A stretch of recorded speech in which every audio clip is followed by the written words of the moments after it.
हा अतिशय आनंदाचा क्षण आहे की ज्या अपराजित भारतीय टीमने T20चा वर्ल्ड कप जिंकला त्याच्या 4 यशस्वी खेळाडूंचं आणि कॅप्टनचं या ठिकाणी आपण स्वागत करतो आहोत। त्याची संधी आपल्याला मिळाली आहे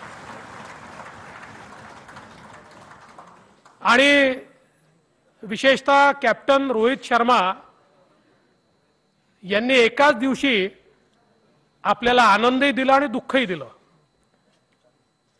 आपल्याला कप जिंकून वर्ल्ड कप जिंकून विश्वविजेता होऊन आपल्याला प्रचंड मोठा आनंद त्यांनी दिला आणि त्याच दिवशी T20 मधनं रिटायरमेंट घोषित करून आपल्याला दुःख देखील दिलं।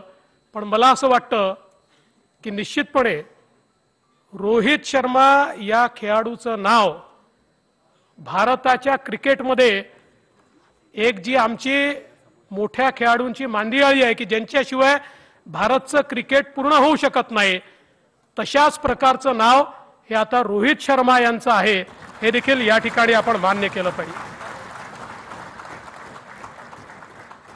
कपिल देव आणि धोनीनंतर आपल्याला विश्वचषक जिंकवून देणारे या ठिकाणी रोहित शर्मा आहेत आणि आपल्यापैकी राजकीय लोकांना माझा सल्ला आहे की रोहित शर्मा ज्यावेळेस प्रेस कॉन्फरन्स करतात ती आपण बघितली पाहिजे। म्हणजे कमीत कमी बोलून आपल्या बॉडी लँग्वेजने देखील उत्तर देता येतं, हे रोहित शर्मांकडून आपल्याला निश्चितपणे या ठिकाणी शिकता येईल। आणि किती विक्रम त्यांच्या नावाने आहेत हे देखील आपल्याला माहिती आहे।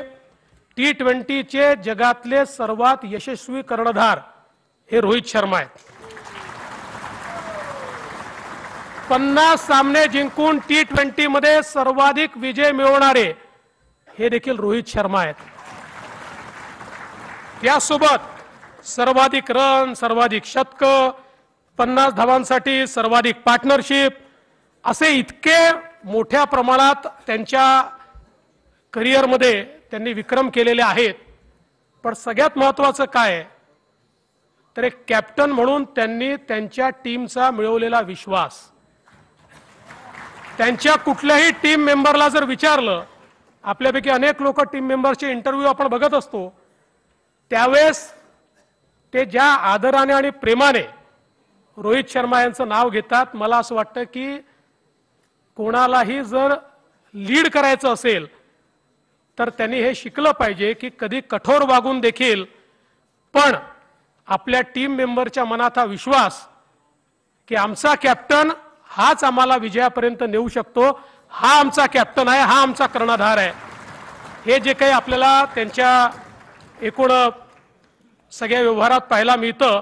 आणि म्हणून मला असं वाटतं की एक उत्तम कॅप्टनची जी परंपरा आहे त्याच्यामध्ये 4 चांद जोडण्याचं काम जर कोणी केलं असेल तर ते रोहित शर्मा यांनी केलेलं आहे।